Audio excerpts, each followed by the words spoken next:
Домакините от училище Гео Милев представиха театралната история на учебното заведение пред колегите си от Италия, както и някои от нестандартните методи, които прилагат при обучението на гимназистите. Дойдохме тук по обменна програма Еразъм, за да обменим опит с колегите от училище Гео Милев и да се научим от техните добри практики. Гостенките споделиха, че през тази година в училището в Пияченца е въведено обучение по няколко нови метода.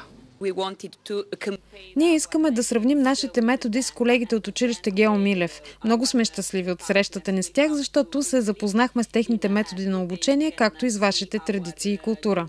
През априлската ваканция варненски преподаватели ще върнат визитата.